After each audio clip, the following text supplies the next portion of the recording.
What up, party people in the place to be?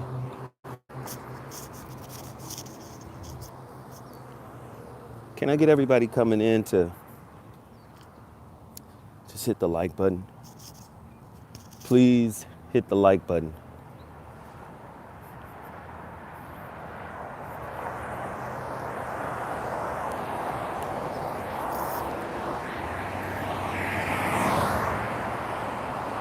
One, two, 1, 2.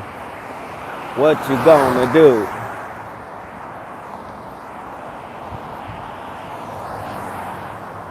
Getting my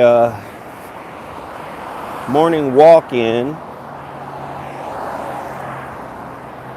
before I get down on the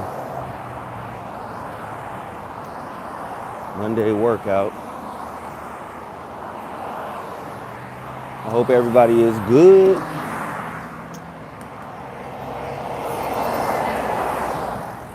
That's what I hope, anyway. Hey. I gave you your first like. Hit the like button. Thank you, Jolly Roger Raider.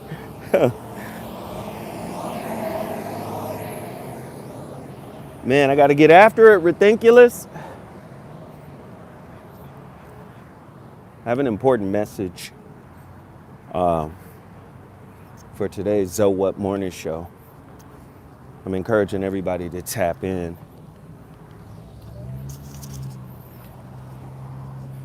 Yes. Good morning to everybody. You have somebody come in and say, don't say good morning, say grand rising. And I thought to myself, gosh, I remember I used to teach that. When did you learn that? I can go back 35, 40 years when I was teaching that. What's up, Zoe? I brought all of your books for my sons. Man, I appreciate that. I do.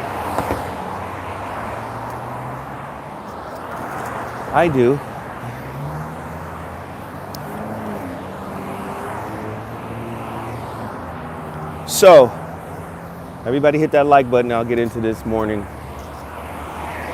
Meaningful morning message.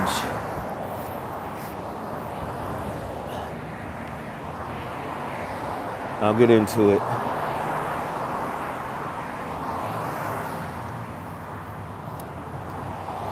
Everybody hit that like button. All right, here we go.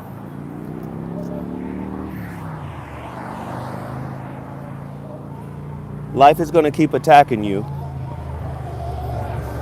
until you develop the inner fortitude to not be moved by unpleasant moments. And really, life is not attacking you. It just appears that way because you have an aversion to unpleasant moments. See how I worded that? It's going to feel like life is attacking you. Because many of us don't understand the importance of inner resilience in the face of a difficult moment. That doesn't mean you don't get to break down, you don't get to be upset, you don't get to be frustrated. That's not me saying, oh, you have to be stoic in every situation. Right? That's not what I'm saying. What I'm saying is developing this inner strength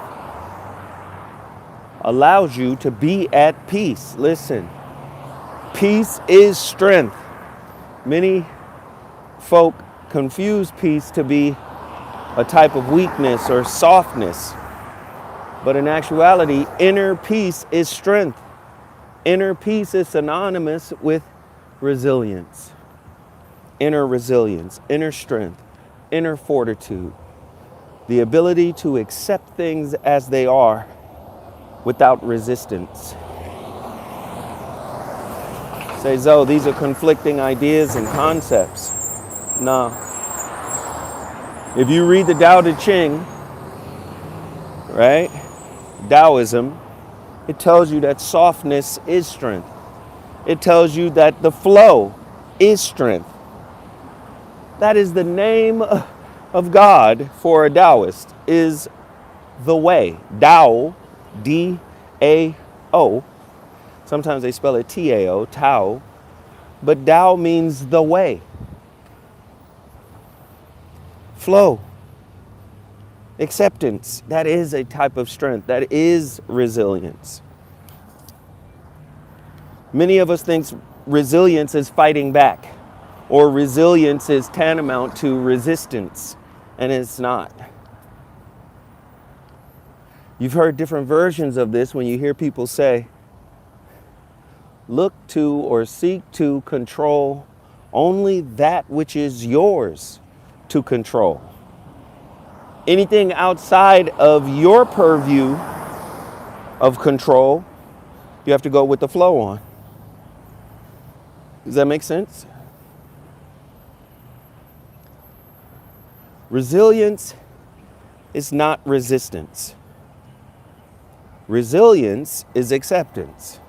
And it takes a tremendous amount of strength to accept. Right?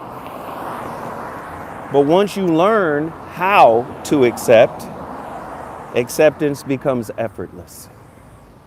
I.e., the Tao, the flow, the way. Our ego says our way. It is important that we have our way. It is important that we have our outcome. And so we spend a lot of our lives in resistance to the flow or the way going the way it goes, and us fighting against that, wanting the flow to go our way. Does that make sense?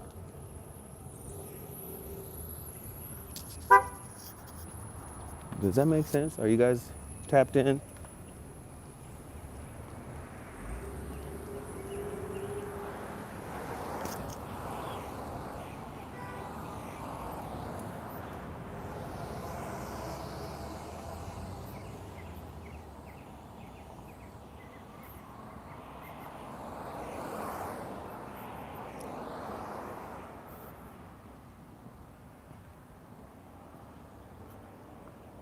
Reading level is low.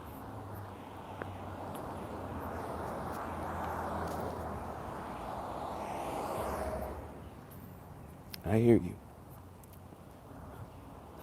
I hear you, brother. The relationship dismount is on audio at Amazon.com. But can I offer you something,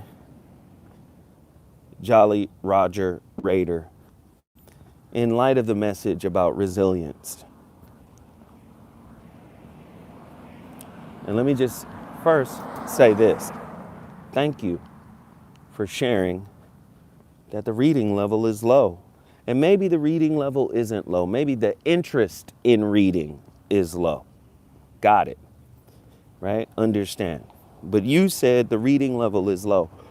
I think sometimes what we do is we go with the flow with our lowest self. We go with the flow when it comes to our weaknesses, things that we are afraid to confront.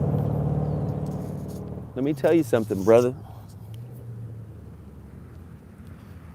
Resilience is about saying, I will not say my reading level is low. I just won't say it. I won't acknowledge that. What I'm going to do is do the opposite. I'm going to just start reading. And even if it's a paragraph a day, 2 sentences a day, I'm going to start reading until I start reading more. Do you understand what I'm saying? Like, I'm talking about resilience, and this is what I mean. Sometimes we don't think the message applies when I'm talking directly to you. Resilience is not capitulation. We capitulate to our weaknesses when we should confront them, when we should stand up to them. That is a manifestation of resilience. Confronting your weaknesses. That is resilience. Does that make sense? Like, man, if you put all your books on audiobook, no, that's the coping mechanism you've created in order to deal with. Maybe you have a fear that you think, I ain't smart enough, I'm inadequate. So I justified not reading. Oh, I got a low reading level, so I need to hear the book. And I'm not saying that there aren't people out there that don't learn or understand better from hearing the book versus reading the book. I totally get that. This may not apply. But the point that I'm trying to make is wherever there is a perceived psychological infirmity, weakness, shadow, unhealed area in your spirit, resilience is standing up to it.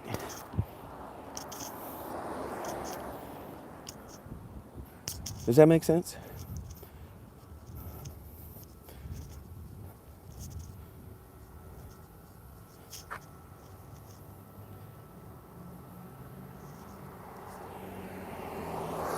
Does that make sense what I'm saying though? I understand what he's saying. I need you to understand what I'm saying. If that makes any sense.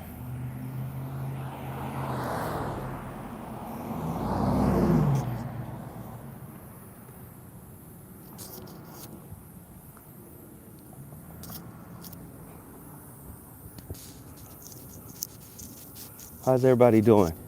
Can I get everybody to hit the like button? We got 50 people in here and only 21 likes. And let me just say this, it's more people in this morning meditation than are on the show at nighttime, KBLA.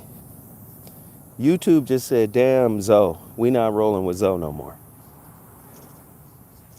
Top of the morning to you, Zoe.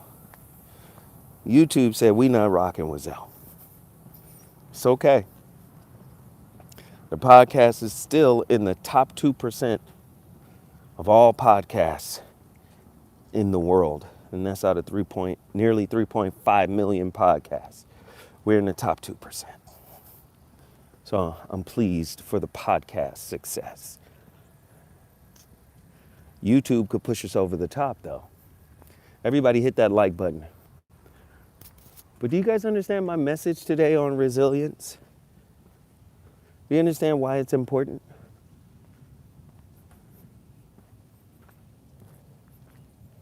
An anchor to a ship is resilient. In rough waters, you cast your anchor. It anchors to something on the floor of the ocean, and it steadies the ship.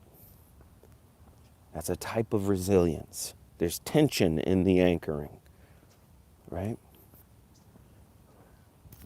But there's also stability. Where is the stability in your sense of self? Who you think you are?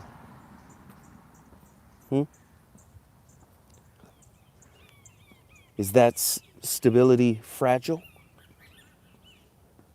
If something goes bad in your life, can that stability be destroyed?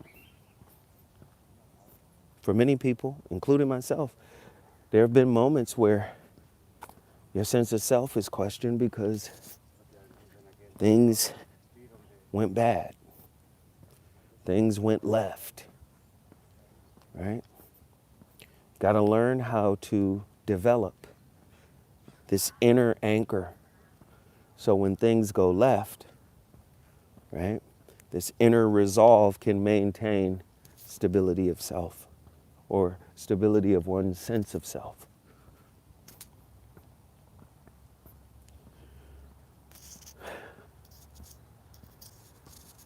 Easier said than done.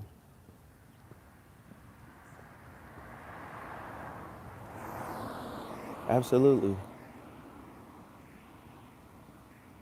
Look at that. Knowing your weaknesses and finding a way around it is resilience. No, that is not resilience. If you find a way around a weakness, you maintain the weakness. If you find a way through the weakness, you transform it into a strength.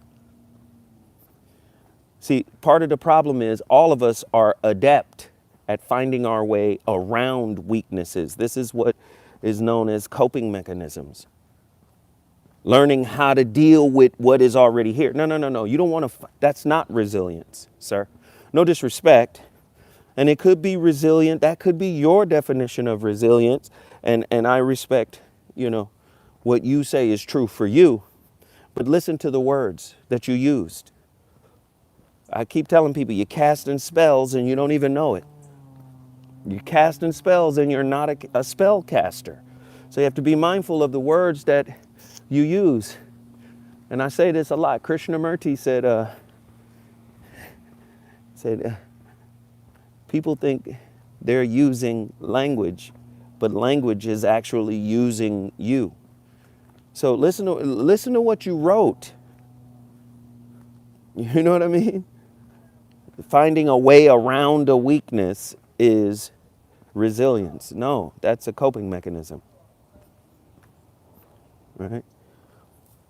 Another example would be wearing a mask is a way to not deal with your shadow. When every clinical psychologist in the game will tell you individuation is important. You have to become a whole person.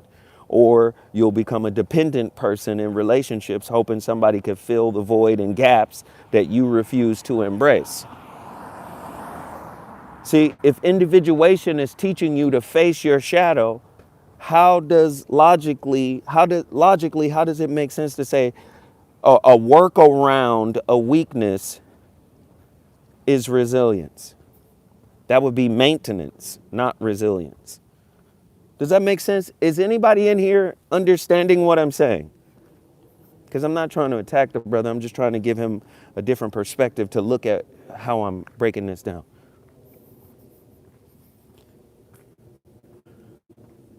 Okay, 52 people, 27 likes.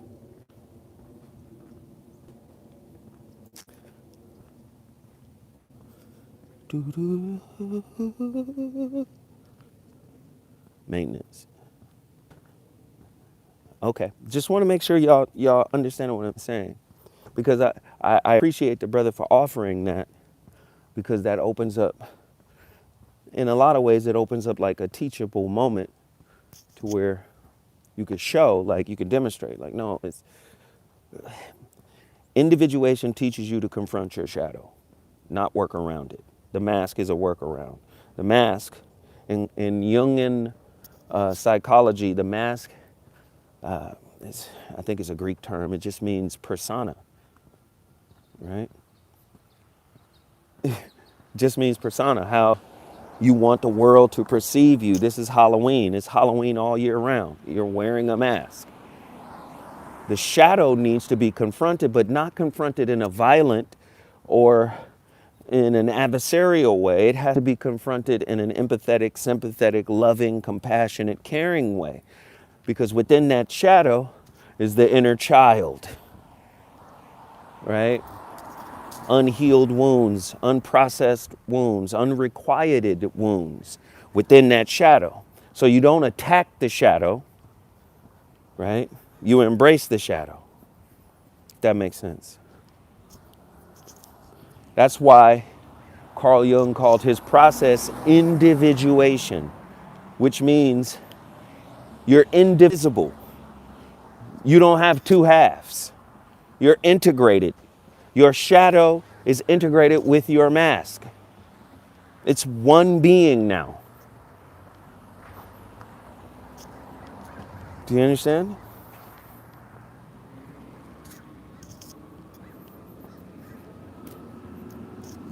You are one being.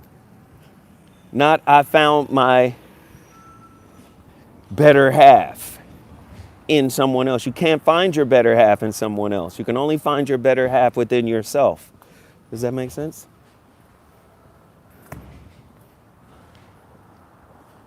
All you can find in someone else is a reflection of the work you have or have not done. That's it. Sure, y'all can travel, y'all can go to the best restaurants, y'all can dress up nice, y'all can get cute. Sure. But when the relationship starts relationshipping and the real work is being called of you, that's what you're getting back from your partner, is what you repress in yourself.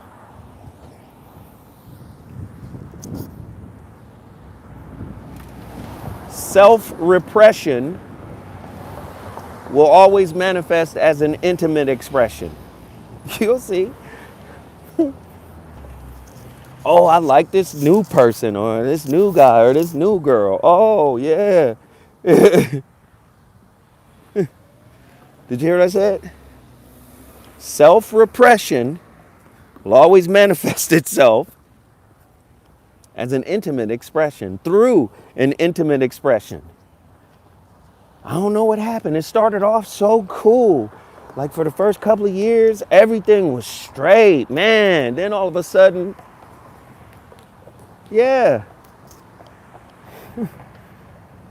Relationship is intimate love school. But what love? The love of self or the lack thereof. You don't love you? You'll find somebody that'll show you that you don't love you. Or not find, attract, magnetize, call in. First off, you have to understand, love, or its opposite, right? Hate, somebody could say hate, but I wouldn't say hate is the opposite of love. But for lack of a better term, love starts from self-love. Self-love, if you could imagine this, self-love operates. And I would even say all thought operates like the gravitational pull of a black hole.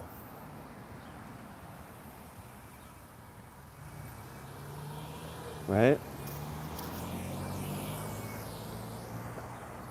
Let's see. You're going to pull me off my thought. Let's see. Resilience isn't a single skill. It's a variety of skills and coping mechanisms to bounce back from bumps in the road as well as failures. You should focus on emphasizing the positive. Gravy, I want you to be right. I want you to be right. Because you want to be right. I've acknowledged your points. But I don't think like you. And as I made some space for your thought, I'm asking you to make space for mine.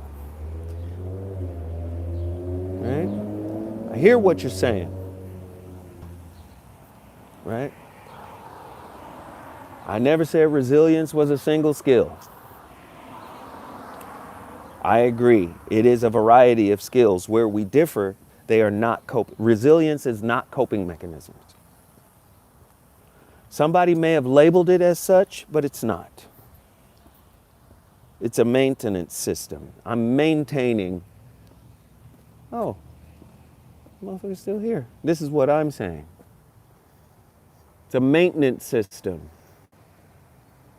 A coper. Let me maintain where I'm at. You see that big giant spider, guys? Look at that sucker there.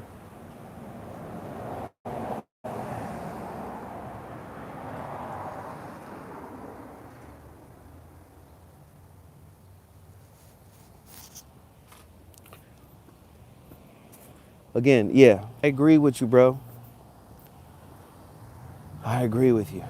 But on that one point, we differ. And it's okay. It's okay to differ. The metaphor that I'm saying is resilience is strength. It's not a coping mechanism. Coping mechanism is survival. And if you know anything about survival, people being in survival mode, That's not resilience. That's fear. But I hear you. Now I forgot totally what I was talking about prior to that. Oh, love and thought as I'm using another metaphor. These are metaphors, guys. Love having the equivalence of the gravitational pull of a black hole, right? Self-love pulls in people of like mind, like vibration, like frequency, right? With that level of gravitational pull, the opposite is also true. Self-hate, right? Self-avoidance, self-loathing. This is why the great Krishnamurti said relationship is a mirror. What is left undone, unreconciled, and undealt with within oneself, right, calls in the mirror so that it can be reflected back to you, so you can take responsibility for it, ownership, so you can remember why you're in the relationship in the first place.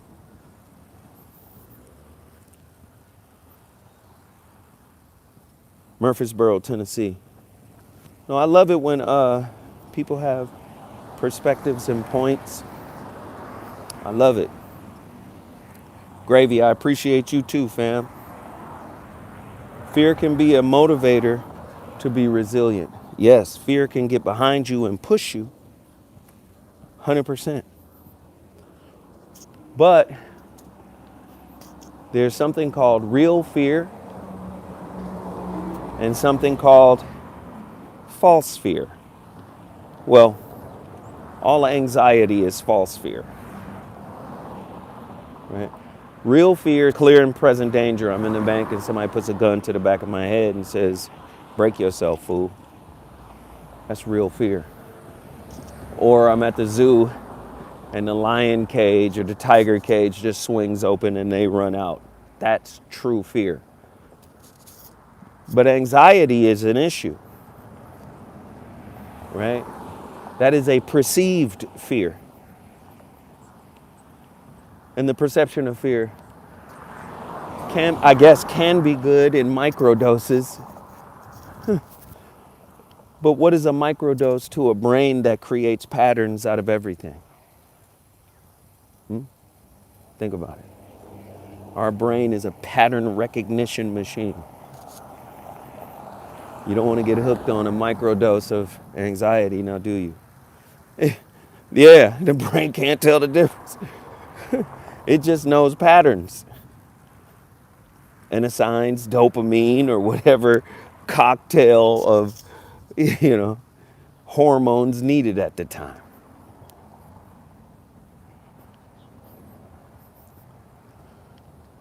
Yo, man, this was really good.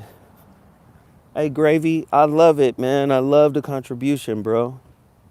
Pushing me to think. I appreciate that. I appreciate everybody for jumping in here this morning. My morning walk is coming to an end. Thank you, Gravy. I appreciate you, bro. This was good. Now I got to get in this gym and start tossing these weights around. I love y'all, man. I knew when I first got introduced to you back when you were on the foxhole and I followed you everywhere. You gone since. Oh, man, I'm still here. It's just that, YouTube will shadow ban you now. Yep. YouTube will shut you down. Anyway, I love you. It's Monday. I hope you guys have a wonderful week, a productive week, a prosperous week, a loving week, a caring week, a week where you pour into yourself a little bit, a week where you acknowledge yourself, you embrace yourself. Do that. All right. And don't forget, today, I'll be live on, I got 2 shows today, of course, but I'll be live from 11 a.m. to 1 p.m. for my Zo What morning show. And then later this evening, 7 to 9, KBLA Talk 1580. Nah, I've been staying away from the candy, I promise you. I can't lie though. Last week I had 2 Sprites. That was the first soda I've had in 6 months. And I had 2 of them.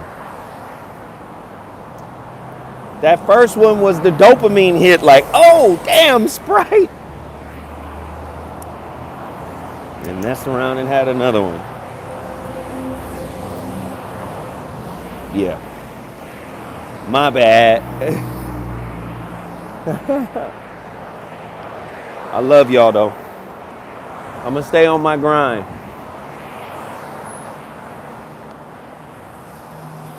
I'll holler back at y'all. Deuces.